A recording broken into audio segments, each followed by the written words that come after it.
জাহান্নামটা হচ্ছে একটা ফাঁদের মতো, যেটা ভালোবাসা, মোহ, লোভ এগুলো দিয়ে আবৃত থাকে। মানুষ সেখানে ঝাঁপ দেয় আর জাহান্নামে পড়ে। আসসালামু আলাইকুম ওয়া রাহমাতুল্লাহি ওয়া বারাকাতুহু। সকলে কেমন আছেন? আশা করছি অনেক, অনেক ভালো আছেন। আজকে আমরা আলোচনা করব সূরা নাবার ১৭তম আয়াত থেকে। আপনারা যারা গত পর্বে দেখেছিলেন, আমরা ১৬তম আয়াত পর্যন্ত তাফসির এবং তর্জমা করেছি।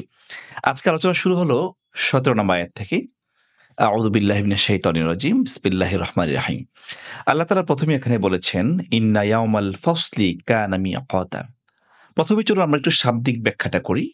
ইন্না শব্দের অর্থ হচ্ছে নিশ্চয়ই, অর্থাৎ যেকোনো বাক্য যখন নিশ্চিত অর্থে বোঝানো হয়, যেটা অবশ্যই, অবশ্যই সংঘটিত হবে, সেখানে আল্লাহ তাআলা রাব্বুল আলামিন ইন্না শব্দের ব্যবহার করে থাকেন। এর অর্থ হচ্ছে নিশ্চয়ই। এর পরের শব্দ ইয়াউমা।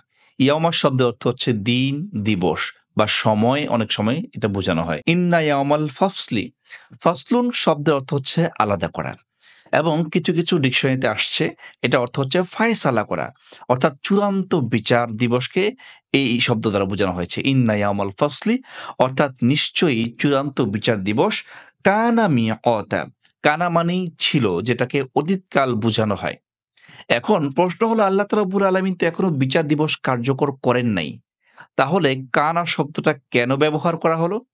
এটা একটা বিশেষ যৌক্তিকতা আছে। অর্থাৎ এখানে এই কানা শব্দটা ফেলে মাউদি নাকিস হিসেবে আসছে।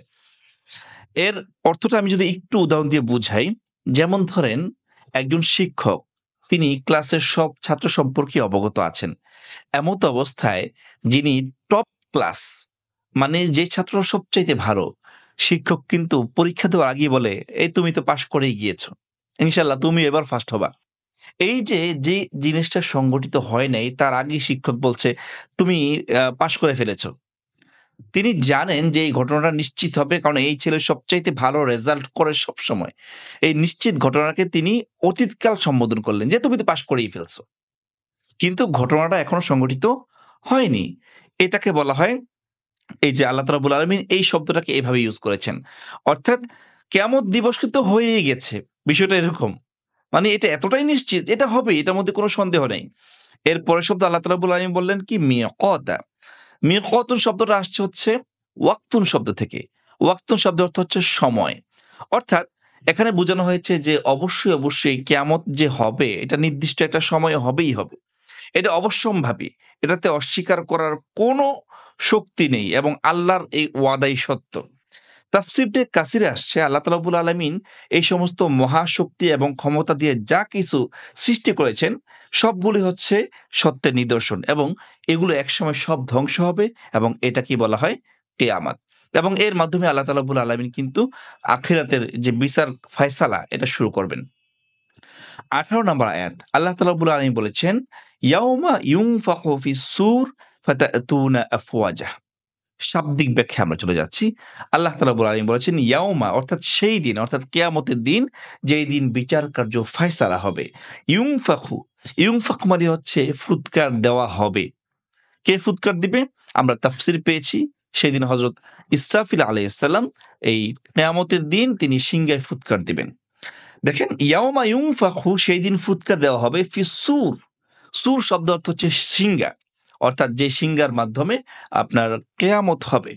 এই সিংহার ফুৎকারের কথা আল্লাহ তাআলা রাব্বুল আলামিন কুরআনুল কারীমে অনেক জায়গায় বলেছেন। ফাতাতুনা আফওয়াজা। এই ফাতাতুন শব্দের অর্থ হচ্ছে আসবে বা তৈরি হবে। এই শব্দটা আসছে আতা থেকে। আতা শব্দের অর্থ হচ্ছে আসা।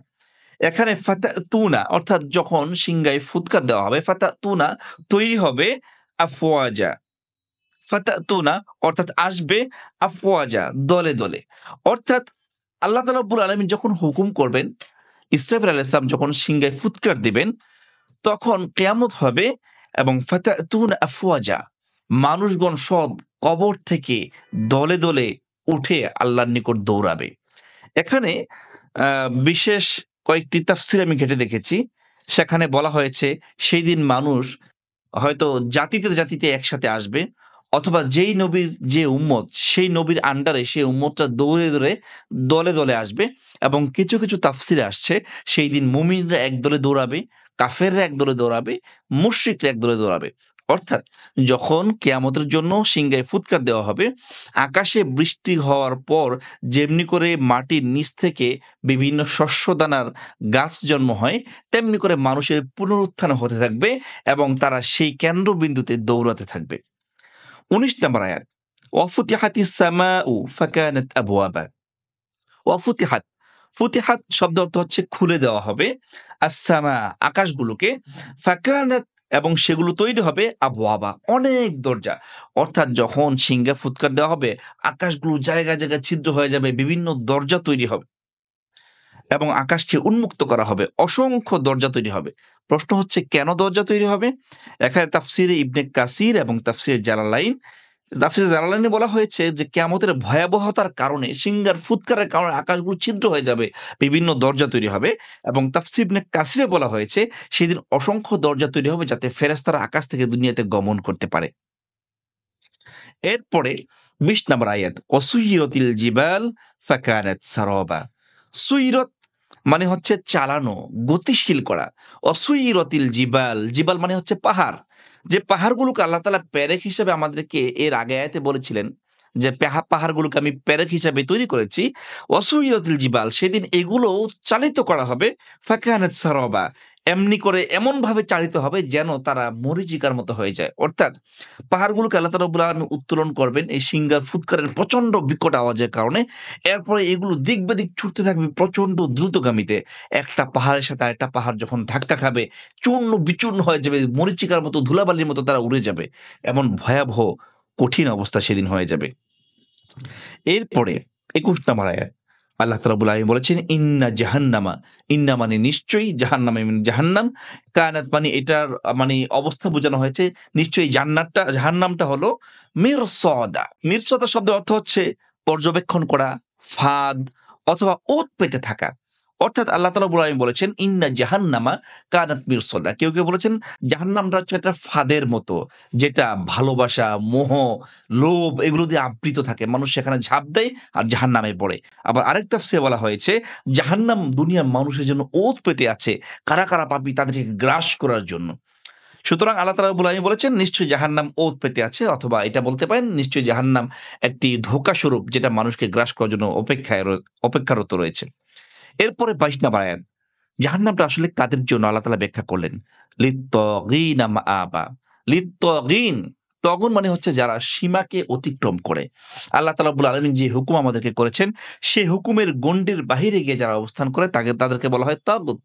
যারা আল্লাহর আইনকে মানে না, আল্লাহর হুকুমকে মানে না, হারাম এবং হালালের কোনো প্রকার তোয়াক্কা করে না, সবগুলোকে ভ্রুক্ষেপ না করে তারা আল্লাহর অবাধ্যতায় লিপ্ত হয়, তাদেরকে বলা হয় তাগুত। আল্লাহ বলেন লিত্তাগিনা মাআবা। মাআবা শব্দের অর্থ হচ্ছে আশ্রয়স্থল বা প্রত্যাবর্তন যেখানে মানুষের হয়। অর্থাৎ আপনি যেখানে জায়গা হবে ফিরে যাওয়ার পর সেটাকে বলা হয় মাআবা। আল্লাহ বলেন এই কঠিন জাহান্নামটা ওই সমস্ত বান্দাদের জন্য আবাসস্থল হবে যারা লিত্তাগিন, অর্থাৎ যারা আল্লাহ তাআলা রাব্বুল আলামিনের অবাধ্য হয়েছে। ২৩ নম্বর আয়াত, আল্লাহ তাআলা রাব্বুল আলামিন বলেছেন লাবিসিনা ফিহা আহকাবা।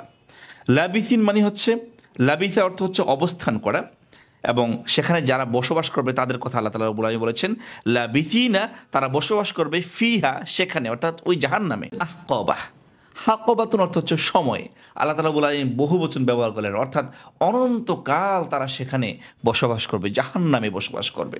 আল্লাহ বলেন জাহান্নামটা আসলে কেমন হবে ২৪ নম্বর আয়াতে বললেন লা ইয়াযুকুনা, সেখানে তারা আস্বাদন করতে পারবে না, ভোগ করতে পারবে না, খেতে পারবে না, ফিহা সেখানে, বারদান কোনো ঠান্ডা, ওয়ালা শারাবা এবং কোনো পানীয়। অর্থাৎ তারা সেখানে ঠান্ডা কোনো পানীয় অথবা শীতল কোনো পরিবেশ তারা সেখানে পাবে না। এরপরে আল্লাহ তাআলা রাব্বুল আলামিন ২৫ নম্বর আয়াতে বলেছেন হ্যাঁ, কিছু জিনিস তারা ফ্যাসিলিটি সেদিন তারা পাবে। কি পাবে? ইল্লা হামিমান ওয়া গাসসাক। ২টা জিনিসের কথা আল্লাহ বলেছেন, জাহান্নামের মধ্যে বান্দারা ২টা জিনিস পাবে। ১ নাম্বার হচ্ছে, প্রথমে বলতে হবে যে ইল্লা, আল্লাহ বলেন উইদাউট, মানে কিছুই পাবে না, তবে ২টা জিনিস তারা পাবে। ইল্লা, কি পাবে তারা? হামিমান। হামিমান শব্দ অর্থ হচ্ছে উত্তপ্ত গরম পানি, ফুটন্ত গরম পানি, জাহান্নামের আগুন দ্বারা যে পানিগুলোকে গলানো হয়েছে। এবং ওয়াগসাক, গসাক শব্দ অর্থ হচ্ছে যে সমস্ত পানিগুলো একসাথে মিশ্রণ হয়, পুজ, রক্ত, ক্ষত স্থানে যে আমাদের রক্ত বের হয়, এগুলোকে গসাকুন বলা হয়। এবং জাহান্নামে আরও এক প্রকার খাবারও দেওয়া হবে, অন্য জায়গায় বলেছেন জাক্কুম খাওয়ানো হবে। অর্থাৎ জাহান্নামে গেলে বান্দারা ফুটন্ত পানি খাবে, মানুষের রক্ত পুজ খাবে, এই সমস্ত খাবার ছাড়া মানুষের আর কোনো খাবার থাকবে না। এবং আল্লাহ তাআলা রাব্বুল আলামিন এগুলোই জাহান্নামে বান্দাদেরকে খাওয়াবে।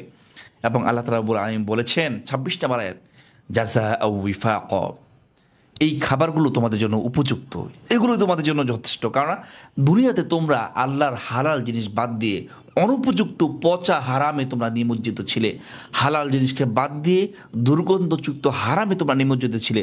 সুতরাং আজকে তোমাদের এই গরম ফুটন্ত পানি এবং দুর্গন্ধযুক্ত এই খাবারগুলো তোমাদের জন্য উপযুক্ত। জাযাআ, এইটাই হচ্ছে তোমাদের উপহার। উইফাক, অর্থাৎ এটাই হচ্ছে তোমাদের উপযুক্ত খাবার এবং উপযুক্ত পুরস্কার। ২৭ নম্বর আয়াত, ইন্নাহুম কানু লা ইয়ারজুনা হিসাবা। কাফেরদেরকে আল্লাহ তাআলা রাব্বুল আলামিন এখানে পরিচয় করে দিলেন। যারা কাফের তারা মূলত চায় না যে হিসাব নিকাশ হোক। ইন্নাহুম কানু লা ইয়ারজুনা, তারা চায় না হিসাবা, আল্লাহ তাআলা হিসাব নেক। একটা বিষয় খেয়াল করেন, আপনার সন্তান যদি পরীক্ষায় ফেল করে এবং পরীক্ষায় যদি তাকে নাম্বার শিট দেওয়া হয়, যেটাকে আমরা ওই যে মার্কশিট বলি, সে যদি ফেল করে, সে কিন্তু সেই ফেল করার খাতাটাকে বাবা মাকে দেখাতে চায় না, মার্কশিটটাকে লুকিয়ে রাখে। তার কারণ হচ্ছে সে জানে তার আমলনামা ভালো নয় এবং সে এটাই চায় যে আমাদের পরীক্ষাটা না হোক, সেইটাই চায় আমাদের রেজাল্টের দিনটা না আসুক, সেইটাই চায় রেজাল্টের পরে অভিভাবকের কোনো সম্মেলন না হোক যেখানে সে অপমানিত হবে। এমনি করে যারা কাফের ছিল, যারা পাপী, তারা তো জানে আমরা পাপে নিমজ্জিত, আমাদের এই হিসাবটা যদি হয় খুবই ভয়াবহ হবে। এই জন্য ইন্নাহুম কানু লা ইয়ারজুনা, তারা এটা কখনোই চায় না হিসাবা, যে তাদের হিসাব হোক। কিন্তু আল্লাহ বললেন না, হিসাব তো তোমাদের হবেই।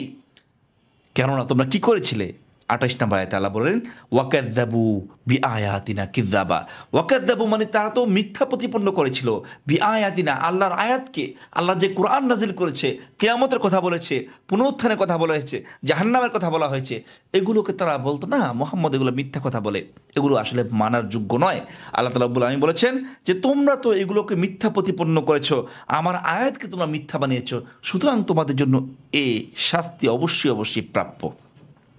২৯ নম্বর আয়াতে আল্লাহ তাআলা রাব্বুল আলামিন বলেছেন, ওয়াকুল্লা শাইইন আহসাইনাহু কিতাবা। তোমরা যে এই পাপগুলো করেছো, ওয়াকুল্লা শাইইন, সমস্ত কিছু, আহসাইনাহু, আমি সংরক্ষণ করেছি, কিতাবা, লিখে লিখে। অর্থাৎ প্রত্যেক বান্দার আমলনামাগুলো কিন্তু লেখা হয়েছে এবং সেগুলো লেখা অবস্থায় সংরক্ষণ করা হয়েছে।